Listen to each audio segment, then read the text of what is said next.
Hi everyone, and welcome back to Philosophy of Cognitive Science with me, Dr. Josh Redstone. So last time, our lecture was devoted exclusively toward understanding how to write a proper essay. So do check out that video if you haven't already. It contains pretty much all of the words of wisdom that I could think of to include, directed toward helping you write an essay that's clear, concise, well-researched, where everything is properly cited, etc., etc. Today we're going to get back into the textbook. So we're going to talk about Chapter 8 from Clark's book, Mindware. Chapter 8 is all about cognitive technology. Now, our recap today, our recap section, is going to be a little different than usual. I'm not going to go over so many, a bunch of different themes from our dynamics lectures a few weeks ago. Instead, we're going to keep things broad. So firstly, recall, if you will, and this is very much along the lines of what I reiterated in the dynamics lectures. We've kind of been experiencing this inner symbol flight, right, as Clark calls it, as we've proceeded through this class. We started off, of course, with meat machines, mindware as software, classical AI, symbol system stuff, where we have a picture of the mind as a syntactic engine. It's blind to semantics, yet it preserves semantics. It does this by representing information with discrete symbols. The entire system is semantically transparent, it's systematic, and that's how cognition comes about.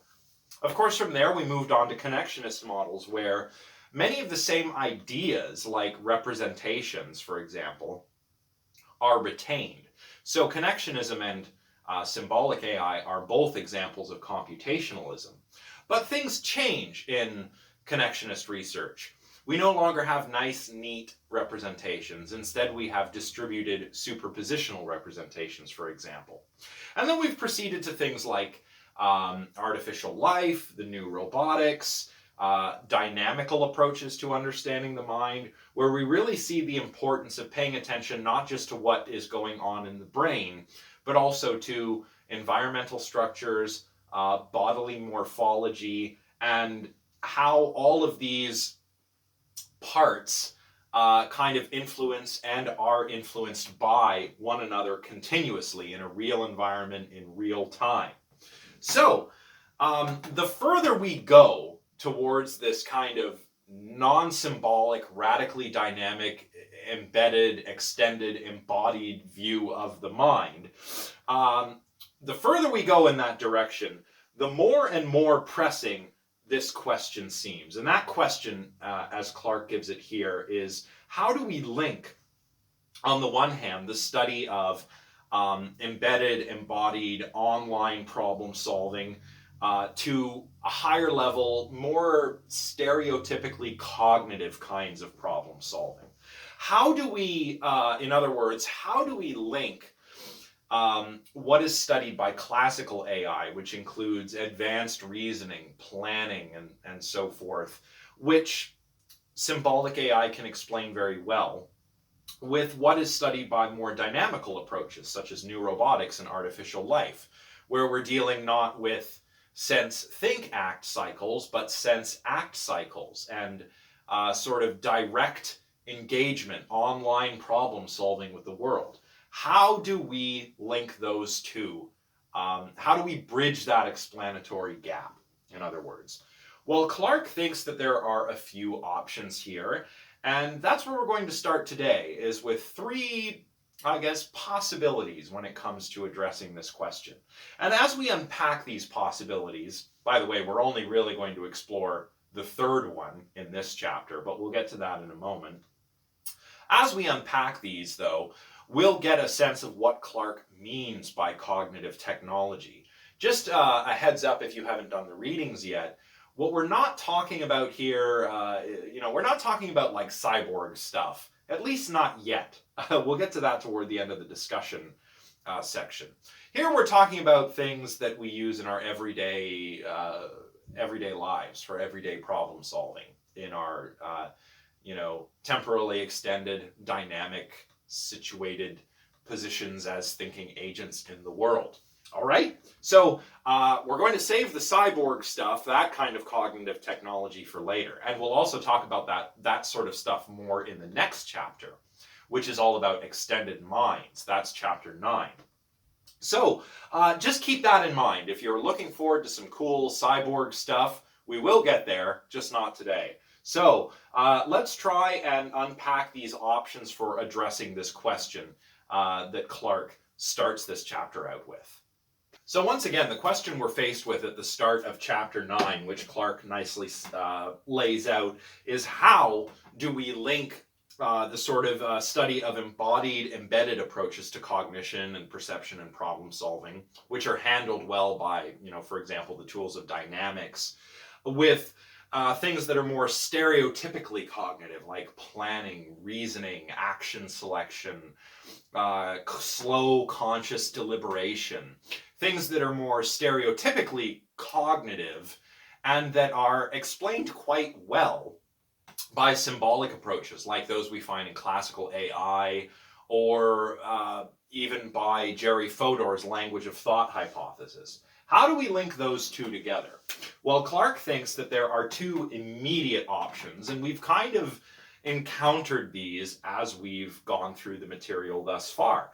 The first option is simply to embrace a hybrid view of the mind, our inner computational engine, which is the mind, or which is realized in the brain, is like a locus of two kinds of strategies. It's a locus both of the quick and dirty online strategies, the kinds of things that can be explained very well with the tools of dynamic systems theory, but it's also a locus of inner symbolic structures that align much more with the computational picture, whether you're talking straight symbol systems or connectionism.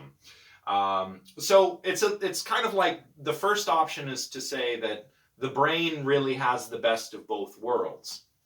The brain has features that support quick and dirty online problem solving, as well as slower, deliberative, more cognitive offline problem solving. So the brain is like a hybrid computational engine, if you like. That's one possibility. The second possibility, which perhaps you'll recall a bit better because we spent more time talking about this recently, is that the so-called bag of tricks understanding is basically true, and it's just bags of tricks all the way up, right? We're building on evolutionarily older features of the mind and of the body, and we kind of, we don't, but evolution kind of ratchets or bootstraps minds over the millennia, so that eventually when you have a brain as complicated as we do, you have higher level cognition like we do. So really, on the second option, the sort of quick and dirty online problem solving and the slow, deliberative offline problem solving are continuous with one another. There's no fundamental difference between the two. It's that the more advanced offline stuff is kind of built on top of the machinery that supports the quick and dirty online stuff, if you like. So those are two options that should sound fairly familiar to you, but there's a third option that also lines up nicely with a lot of the material that we've covered in this class. And this is what we're going to focus on for the remainder of this chapter. This is what Clark focuses on. He focuses on the possibility that advanced cognition, the kinds of cognition that we typically take to be uniquely human, for lack of a better term, is actually rooted in operations of the same kind that enable those or facilitate those sort of quick and dirty online adaptive problem solving behaviors that we have, right? So it's the bag of tricks, right?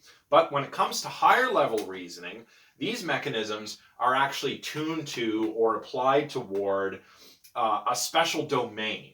And this domain, according to Clark, is the domain of what we could think of as either external or, in a great many cases, artificial, but not always. So external or artificial cognitive aids. this is the cognitive technology that Clark is talking about.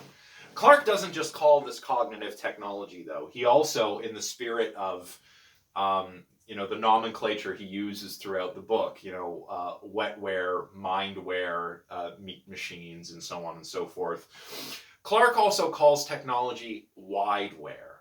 So external, sometimes artificial, but sometimes not artificial, but always external aids that facilitate higher level reasoning by allowing us to turn our, to use our quick and dirty bag of tricks in conjunction with these tools or this wideware to enable higher level cognition. And again, just to reiterate, we are not just, not at all, rather, we are not talking about computer chips in your brain. We're not talking about cybernetic implants, right? These things do exist now. I mean, we have, for example, cochlear implants that can enable people who are deaf due to some sort of damage in the auditory system. We can use a cochlear implant to allow them to hear again. And this is cognitive technology, certainly. But it's not the kind of cognitive technology that Clark is talking about in this chapter. Clark is actually talking about things that are a lot more simple, that we probably wouldn't even think of as that technological. Things like pencils and paper, or notebooks, personal computers, bodily structures like our fingers. We can use our fingers to count. Even gesturing, as we'll see when we cover the second half of this chapter. Different bodily movements, basic environmental structures, so features of the world that we kind of take advantage of. Even all the way up to social institutions like universities, right? Which store knowledge externally in libraries and generate new knowledge by collaborative effort between people using these cognitive technologies to write papers and run experiments and so forth. So when we're talking about cognitive technology in this chapter, we're talking about the kinds of things we use every day as university students or just as human beings.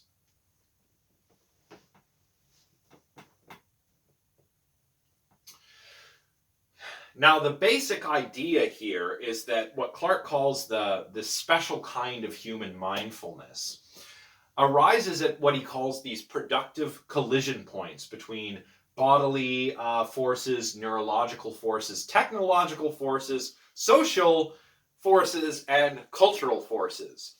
And here we're, this human mindfulness we're talking about is the kind of thinking that's enabled humanity's greatest achievements. We're talking about figuring out space flight. We're talking about, ending smallpox. We're talking about addressing climate change, although it's a little too late to say that we've successfully achieved that. But this is the kind of thing we're talking about, right?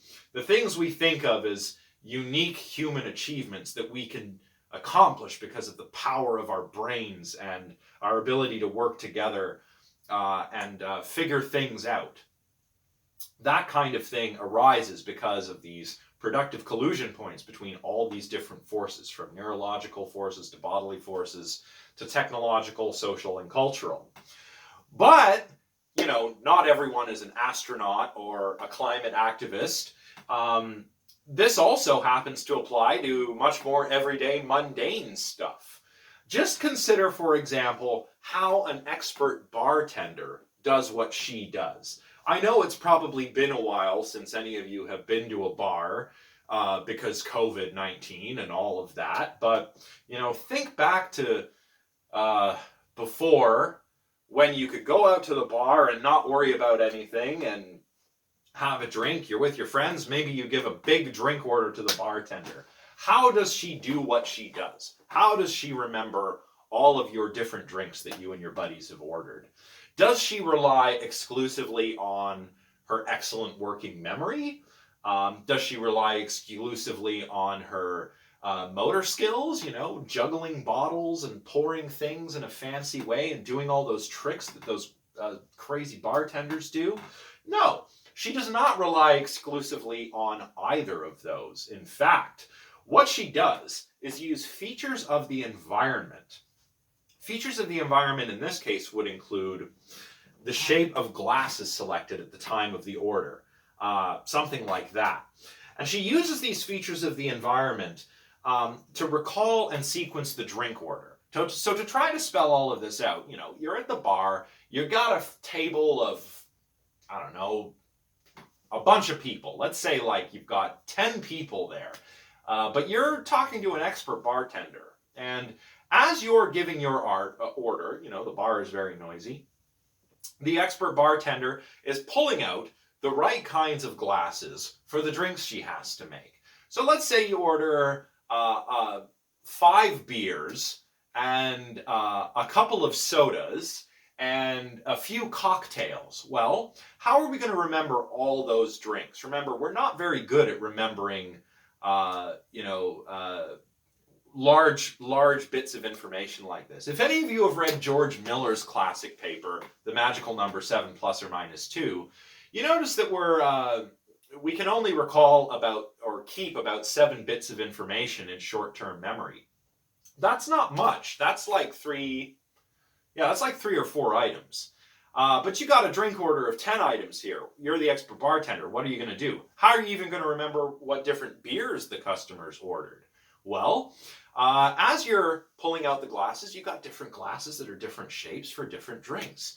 Maybe your IPA goes in this glass, your stout goes in this glass. Maybe someone ordered a drink that comes in a can, so you don't even have to worry about pouring it into a glass. Likewise with the cocktails. A martini goes in a different glass than a margarita. So you have a martini glass and a margarita that you pull out when you're getting the order, and that's basically working like an external memory.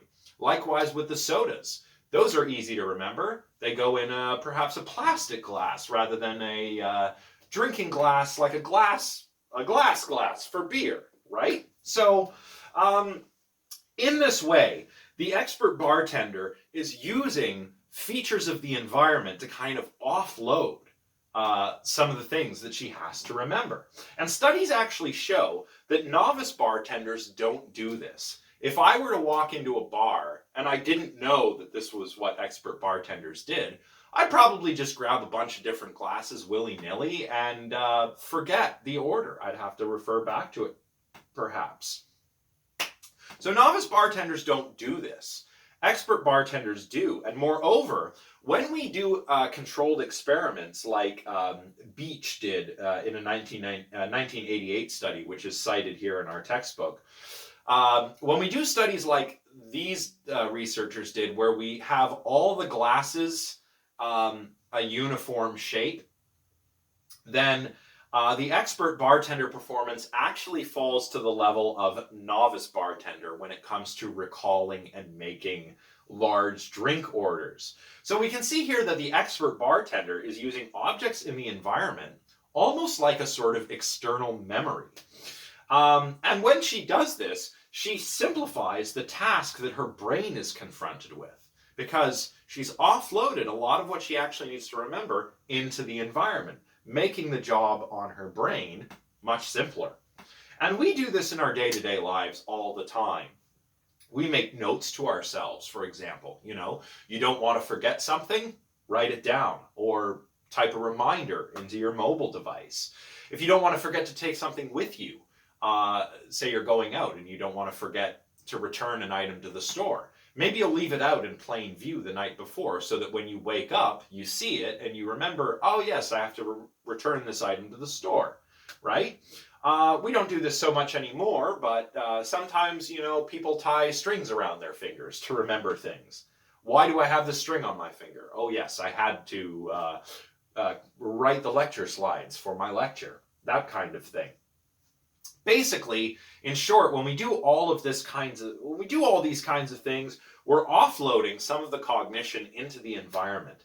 And we're doing so in a way where what we're offloading figures into the problem solving, or figures into what we could think of as problem solving routines that take place in language-rich environmental settings. And this is going to become important later, because language, Clark is going to argue, is kind of like a cognitive technology as well, depending on how we use it. So it's not just the fact that we're using environmental structures in this way, it's also the fact that we're doing so such that the problem-solving routines that we're engaged with take place in these language-rich settings. You know, ordering drinks at a bar, receiving the order, that's a language-rich setting. So the environment, as well as we'll see in a moment, linguistic labels can turn out to be a kind of cognitive technology. One example of cognitive technology that's probably very pertinent to this class is writing a philosophy paper, and Clark goes over this in some detail in this chapter. If you're writing your paper right now, your final paper for this class, do you suppose that your brain deserves all of the credit for writing that paper? Surely it deserves a good share of the credit, but not all of the credit. After all, when you write a philosophy paper, you know, you're reading sources, right? You've got books and other papers that you need to cite and to draw material from. So your brain supports the reading of those, and it supports the generation of thoughts and reflections about the material. But then you're going to write these down, right? Perhaps you make notes in the margins, or you type up bullet points in a word processing program.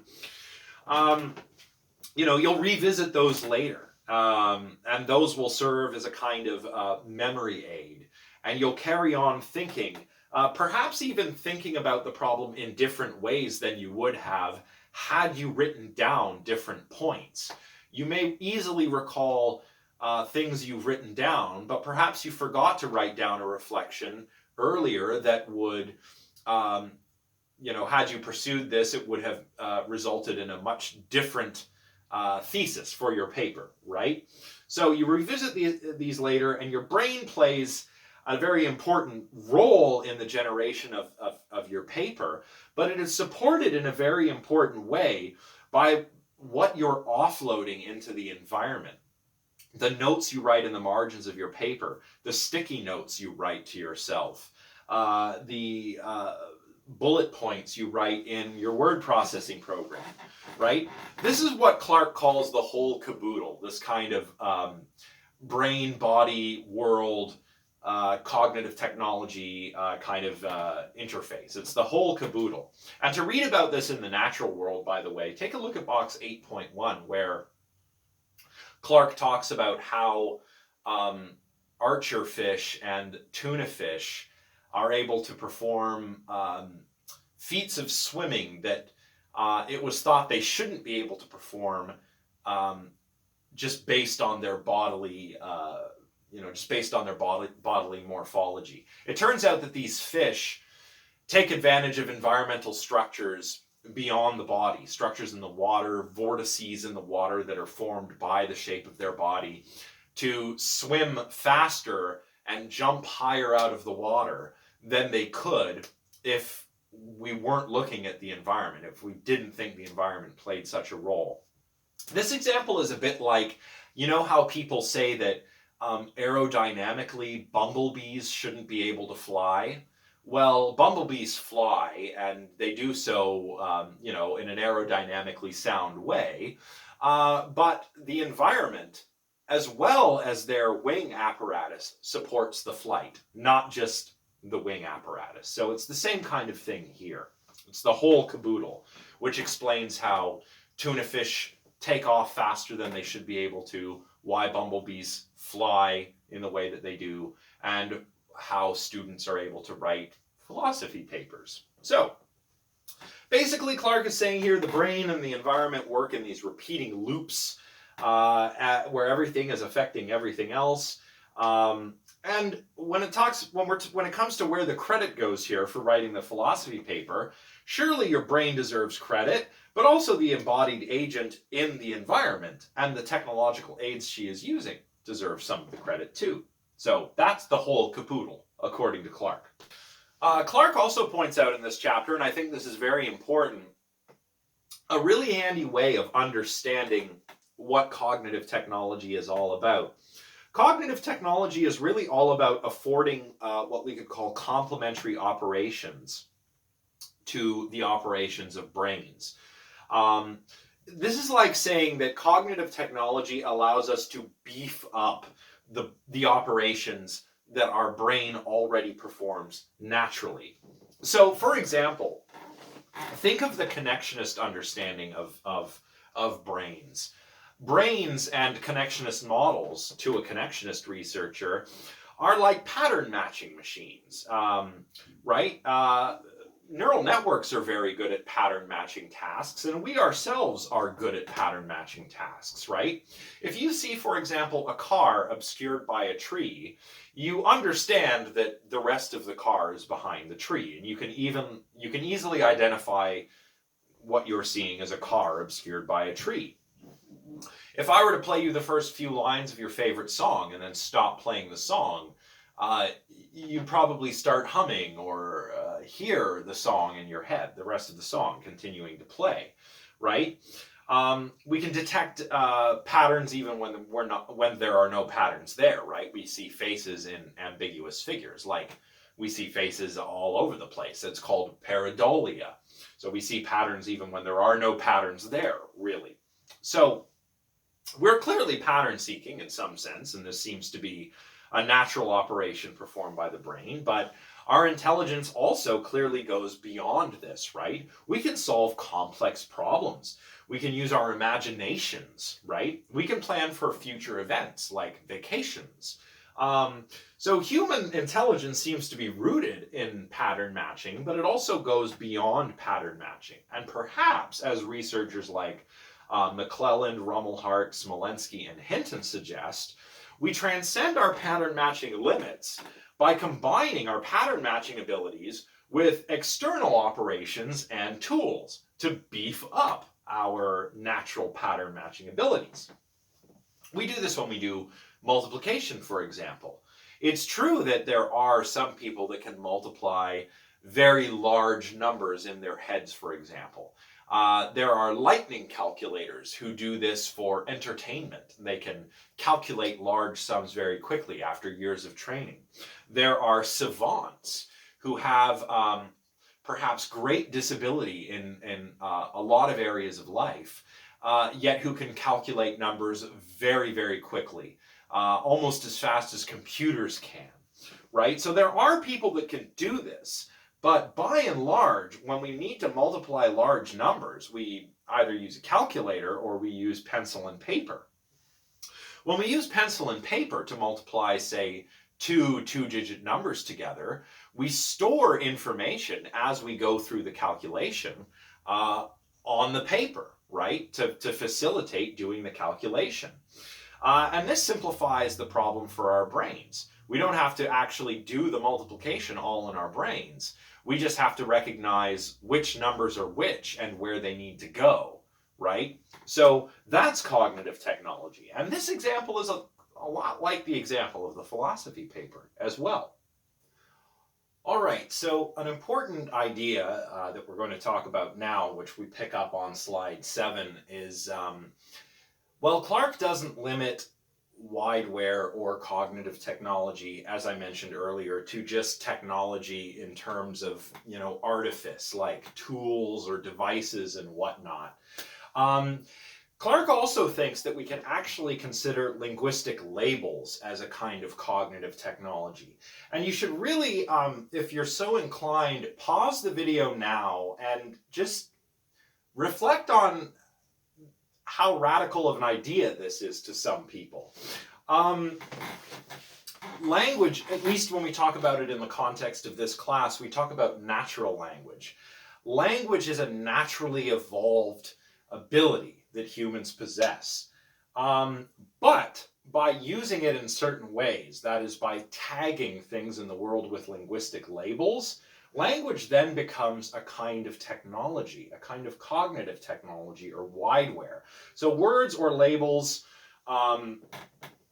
in this understanding of language as cognitive technology are like objects in our cognitive economy, or can become objects in our cognitive economy. And of course, our cognitive economy isn't just something we find in the brain, but in the body and in the environment and within the various, social systems that are kind of spread out in that environment, right? So in this way, linguistic labels can be considered a kind of cognitive technology, and Clark thinks that that would be a fruitful thing to do. This might help us address the question that we started off this lecture with. So, how does this all work in more detail? Well, the idea is basically that we associate concepts. Concepts are mental items with certain words, that is, labels. So we can label new concepts, and that makes it easy for us to then use new concepts to solve even more complex, more abstract problems. And at the same time, by doing this, we can also acquire new, more complicated concepts and ideas, and so on and so forth. This is a kind of ratcheting, bootstrapping kind of thing, again, using linguistic labels as a kind of cognitive technology.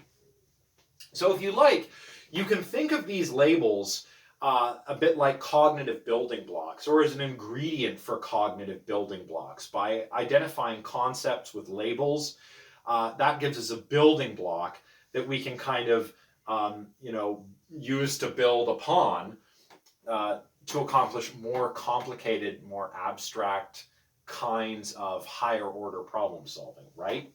And this idea is actually supported by some pretty interesting work on chimp cognition.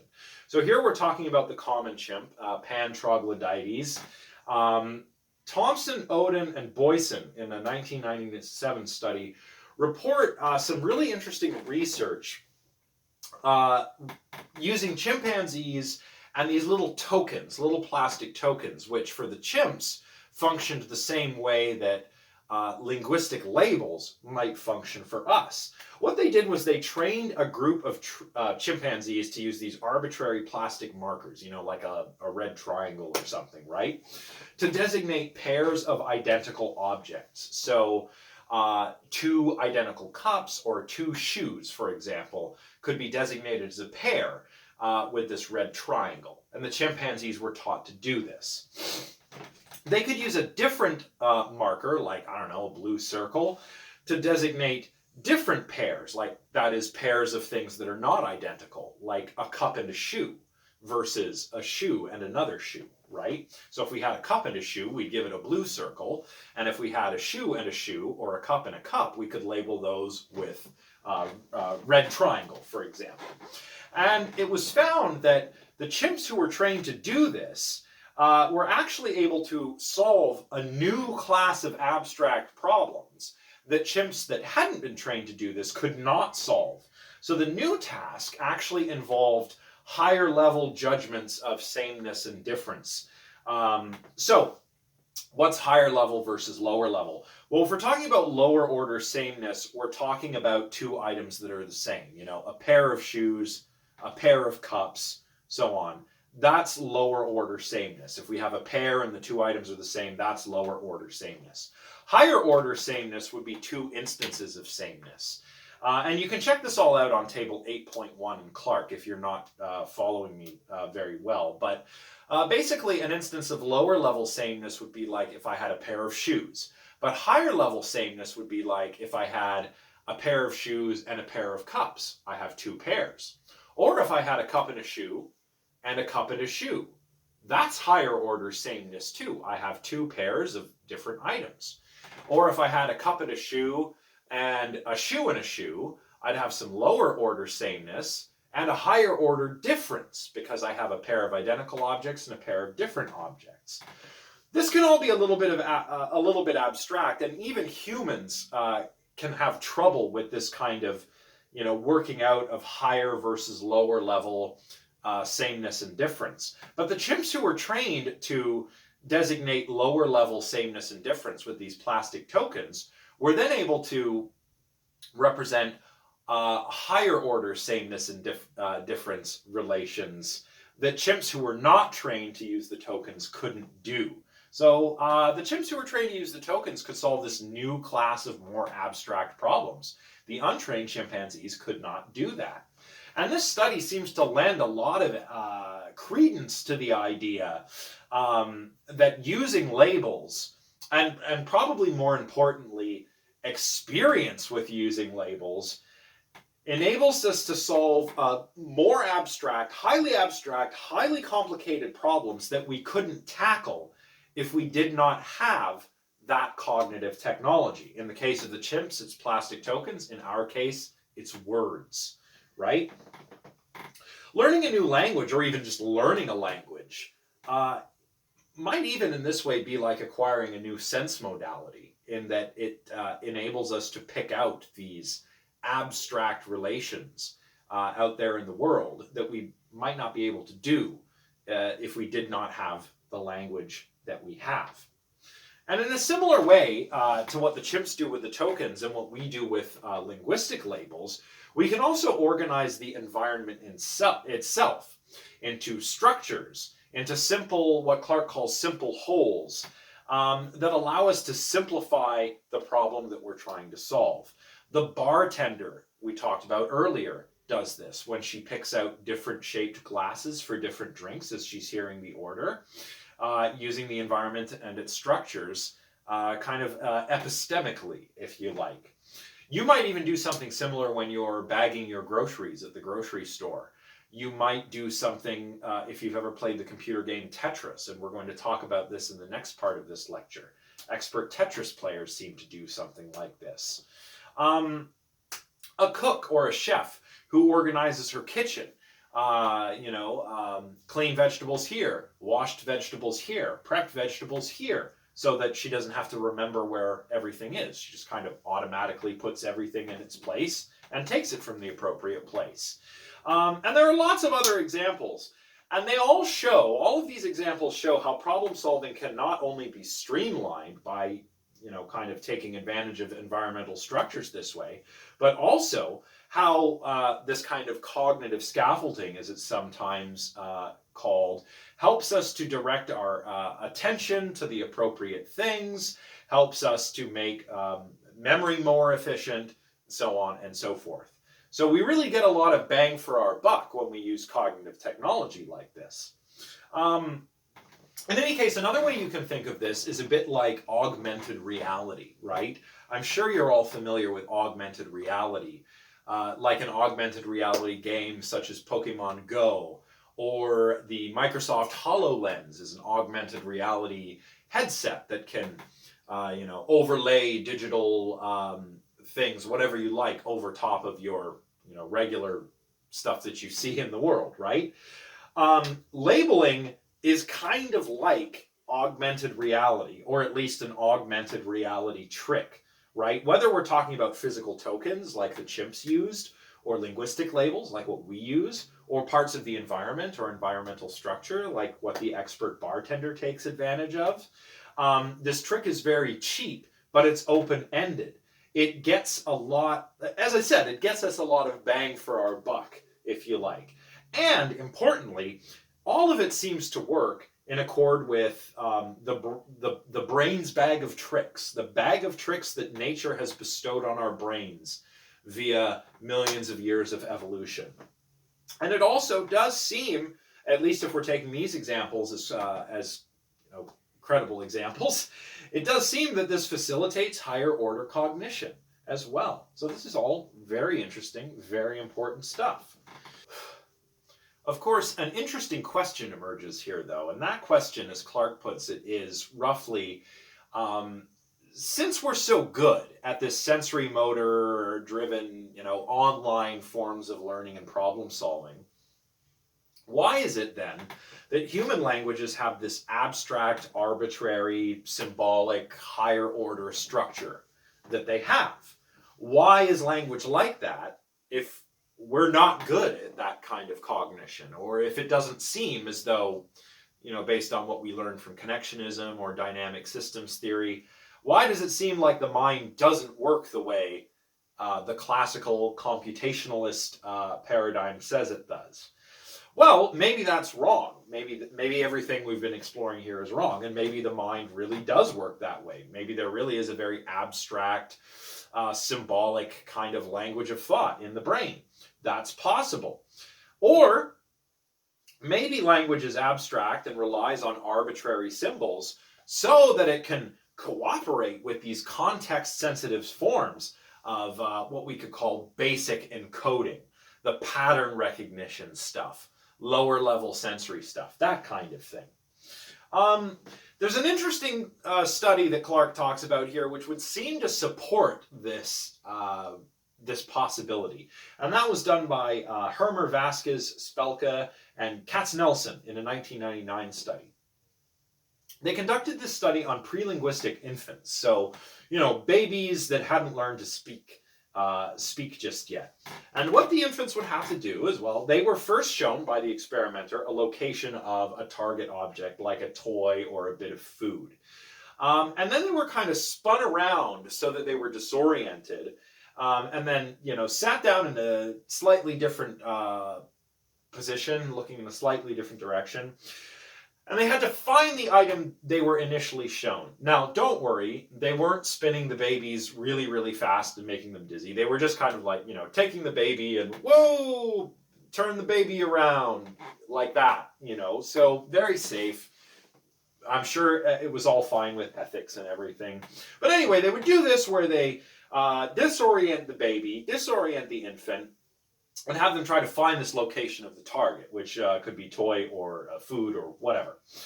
So the target's location, these experiments were set up so that the target's location was determinable only by remembering certain cues. So cues like the color of the wall or the geometry of the toy's location. You know, you're looking at the perspective and the way the lines and angles of the room go. Something like that. Now, the experiment was designed so that you needed to use a number of these different cues together to solve the problem.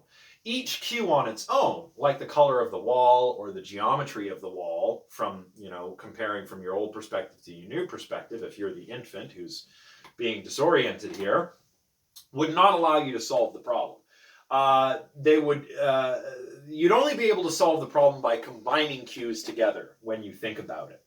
So, when they had the infants doing this, the disoriented pre-linguistic infants, the infants would only exploit geometric information. You know, the way the lines and perspective and form of the room is, right? But linguistically competent children, as well as adults, when they do the same task, are able to combine the different cues like wall color and geometry and so forth to solve the problem successfully. Now, the only measure that predicted the children's success at doing this was linguistic competence. Intelligence did not predict how well the children would do. The stage of development of the child did not predict how well they would do. It was found that only the child's use of language predicted success. And why would that be? Well, further work by Hermer, Vasquez, and colleagues seems to show that language is a necessary part of this system in that it allows people to integrate different kinds of information together, like geometric information, which was the only kind of information that the pre-linguistic infants used to solve the problem, with other information, like wall color and so forth. So it was language that seems to allow us to connect the different cues together and solve the problem, which is why pre-linguistic infants can't solve this problem, but linguistically competent children and adults can. So that's very interesting. So this is a way in which language is kind of, you know, working as a cognitive technology, once again, to augment our brains. And perhaps language also helps us augment our brains in yet another way. And that way concerns second-order mentalistic discourse. In other words, thinking about our own thoughts. Sometimes this is called metacognition. Thinking about thinking is metacognition. We do this all the time with other people. I can have thoughts about your thoughts, for example. Here, Clark is talking about metacognition on yourself, thinking about your own thinking. So things like self-criticism, for example, evaluating your initial judgments about something, examining the logical transitions you make in your own kind of thought process when you're trying to solve a problem, evaluating some deeply held belief that you have, These are all second-order mentalistic discourse, or examples of second-order mentalistic discourse. And Clark thinks that it's highly possible that this is possible in the first place because of our language abilities. How? Well, when we formulate thoughts in words, just as when we tag new concepts with linguistic labels, they become objects of thought for us and for others. So we can have thoughts about these objects of thought. So if we make a thought into an object of thought, we can think about that thought, think about that object of thought. So language provides the structure and objectivity we need to do this, so Clark suggests here. And we can attach this to subsequent thinkings too, and this is how we can have higher level mentalistic discourse about ourselves and about other people.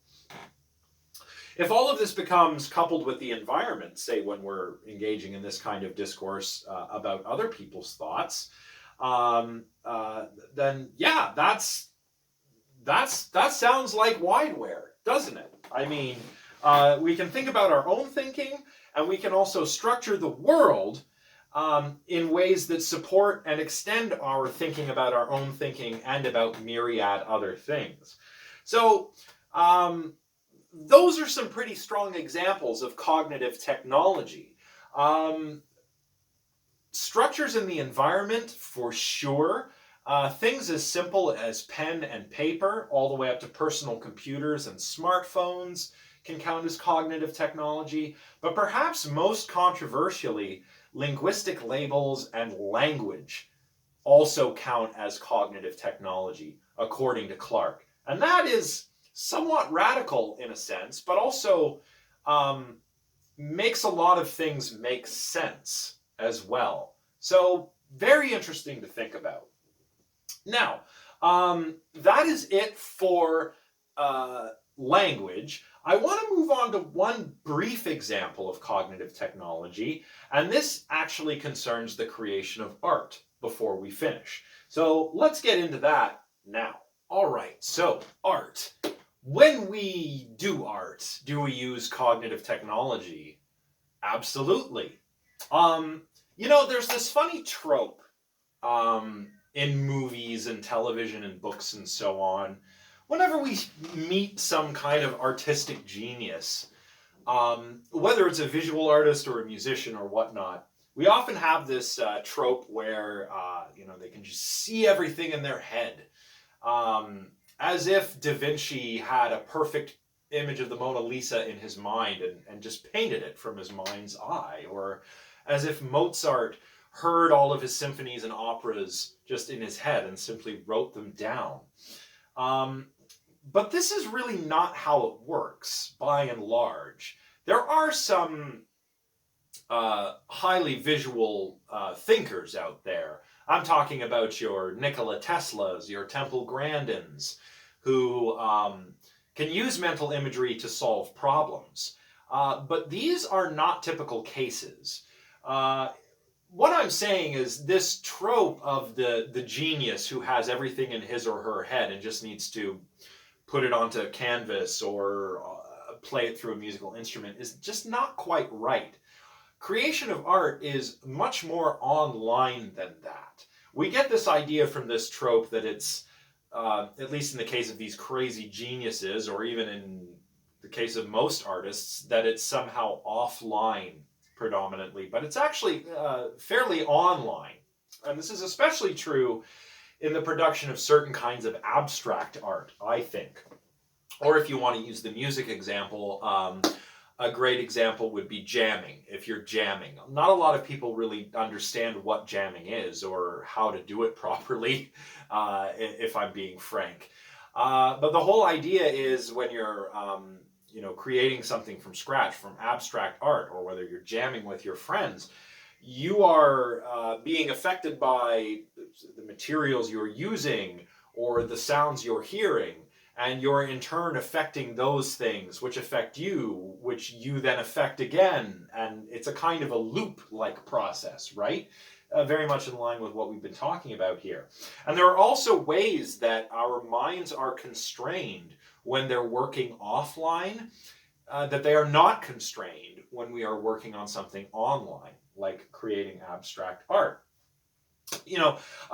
So Van Leeuwen, Verstinen, and Heckert in a 1999 publication showed that in the production of certain kinds of abstract art, offline human mental imagery is highly constrained in terms of the kinds of things that it can do, in ways that it's not constrained during online visual perception. So offline mental imagery is constrained in terms of discovering novel forms and concepts. Online perception isn't. So try to give you an example, like from Van Leeuwen and colleagues' research. Our imaginative capacities, when we're using them offline, I should say, support certain kinds of transformations where parts of what we're imagining retain their form, but are just combined into new wholes. So if you imagine the uppercase letter J and the uppercase letter D, right? You could flip the D, kind of tip it over on its back and put the J below it, and imagine yourself an umbrella, right? You can make an umbrella out of a letter J and a letter D. That's easy. You can take these two parts and put them together into a new whole. That's easy to do offline. But what you can't really do offline is decompose an imagined shape into new components. So, and I'll show you an example in a moment, but certain forms of abstract art are probably not just made in the mind's eye or in the imagination and then sketched out or painted. Rather, we sketch, we observe, we tweak in a kind of offline, online game of perceptual tag. Let me see if I can get this example. I would have liked to have scanned this in, but... So if you take a look in your textbook here, we have two hourglasses put together. Now, here is an example of a transformation that we could make online, but not offline, because we're not taking two parts and putting them together to make this. We're reimagining what this is. We're reimagining two hourglasses as two parallelograms. See, here's one here, and here's the other parallelogram here. These are two completely different shapes from these hourglasses. This is the kind of transformation that we need to be online in the world, hooked up to the world, if you like, to make. And that's what Clark is pointing out with this example. So when it comes to, I guess what we could call artistic cognition, it's not about coming up with the perfect image in the mind's eye and then simply sketching it as if you're great at sketching and that's all there is to it. That's not all there is to it. Rather, in artistic cognition, what matters is externalizing some of that mental imagery and then re-perceiving it. That seems to be very important. So in artistic cognition, in the production of art, and again, I would argue that this extends to other things like music. Very arguably, it also extends to things such as dance. Although I'm not a dancer, I'm just kind of a music person, but I would imagine that in certain forms of dance, this also happens. And, dance cognition is already very embodied, right? Because you're dancing. So there you go.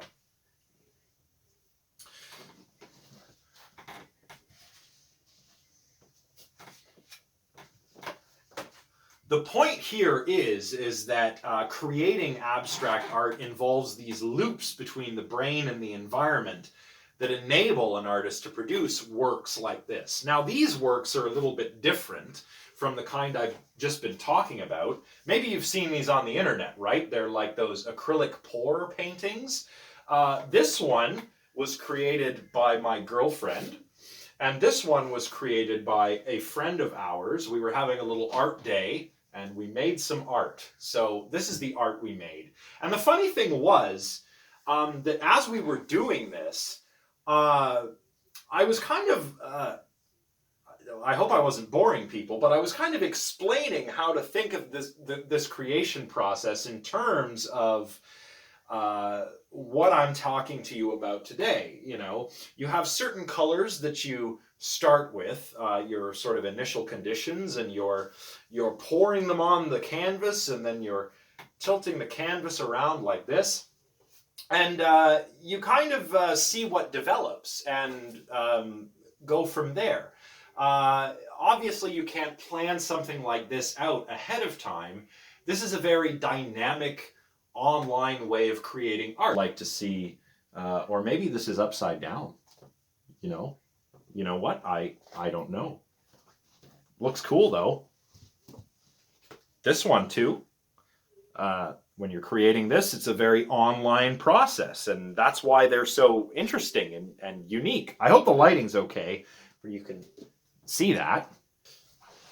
This is my own very slapdash attempt to create online dynamic art. You can see my artistic cognition is not very great.